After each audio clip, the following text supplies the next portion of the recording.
and you have to realize that when you are dealing with coming out of your mother's womb, especially when you're dealing with a woman of color, you're dealing with a melanated womb, even when she doesn't know who she is.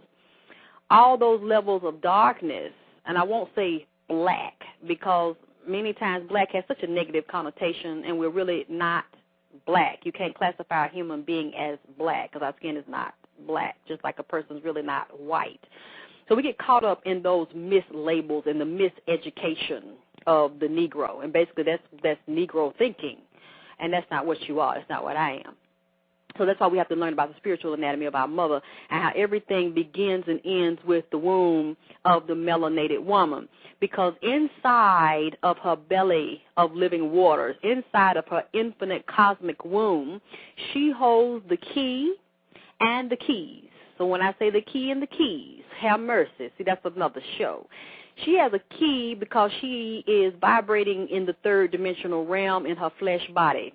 But she has bodies upon bodies upon bodies upon bodies that are encased in her physical body. Y'all don't hear me, because she has subtle bodies. And when I'm saying subtle bodies, you need to go check out what I'm saying. You don't have to believe me. When you deal with chakras and you deal with auric fields, you also deal with subtle bodies. Now, subtle bodies are spiritual bodies that are the exact copy of what your physical body looks like. So a lot of times people will say, I saw a ghost. I saw a being moving through the room or moving through the wall. I can relate to that. I've seen a few. That is what your subtle bodies look like, because you have an astral body. A lot of times when they talk about astral projection, you have an astral body, and that body can travel. It can have out-of-body experiences. You can actually meditate and teach yourself to do astral projection. And when you travel astrally, it's very important that you develop yourself and you learn how to do that properly, or that you have a spiritual guide, psychic, someone that is trained to teach you how to safely astral project and come back home, so you won't run into a lot of negative and destructive beings that try to keep you from going back into your body. But if you're really balanced and in tuned with your spirituality and the subtle bodies and your astral body, you will realize that there is a cord. It looks like an umbilical cord, the same kind of cord that you have when you're in your mother's womb, that's connecting the baby's body through the navel to the mother, to the sac. And you get your nourishment from the mother through that sac.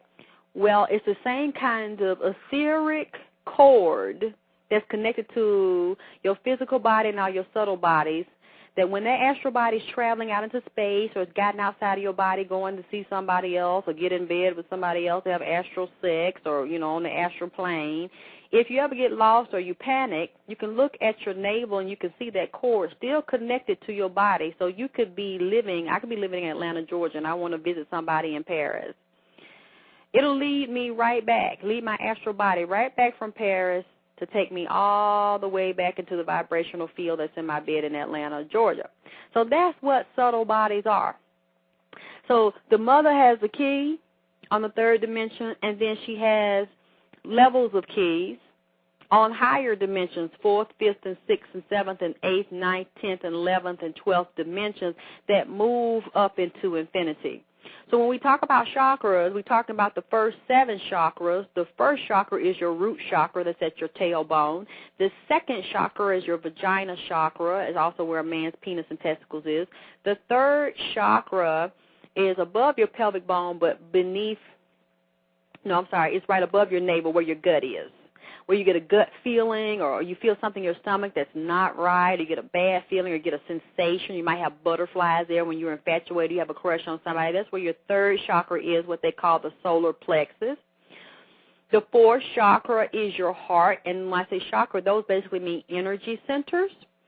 The fifth chakra is a hole in your throat that deals with speech and communication.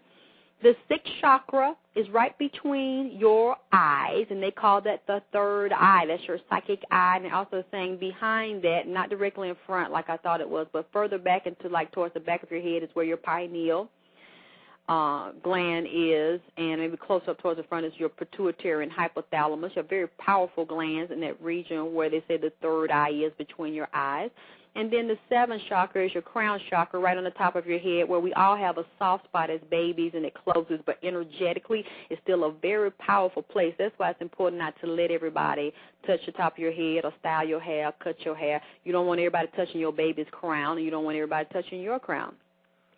So inside of the mother's womb, she has this cosmic galaxy and all these universes. When she decides to co-create with the male opposite of us, that the positive and negative, we need to charge up each other, they decide to create a female energy in the womb. So she's creating a womb within a womb, a vagina within a vagina. And it's a very, very powerful thing to have a woman creating another woman.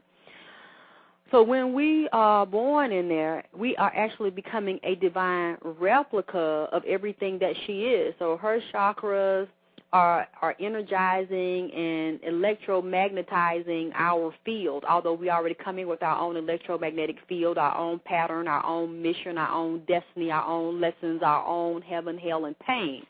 We come in with that, but she helps to illuminate our existence. She helps to become a portal for us to open up a new world. She is the impetus to help to bring, she creates a bridge, if you will.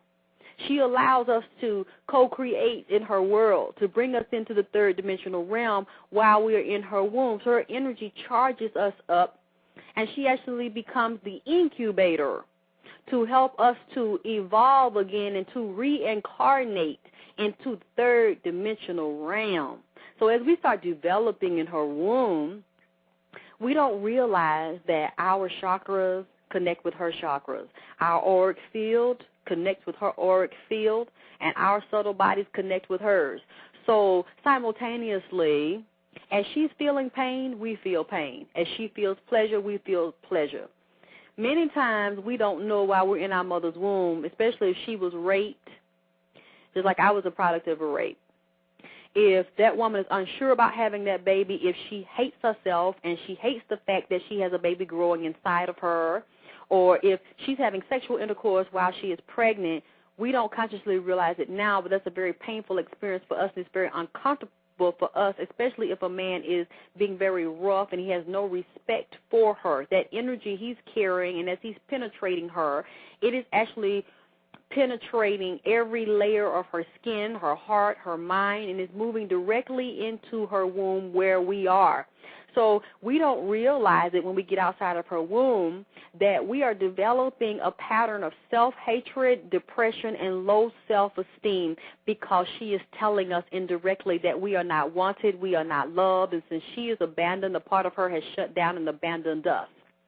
So we are growing in this dysfunction because her chakras, auric fields, her mind, her body, her spirit, on every level, is connected to us, and she is feeding us, not just with her diet, with her food and with her water and whatever other beverages, if she's taking drugs, if she's drinking alcohol.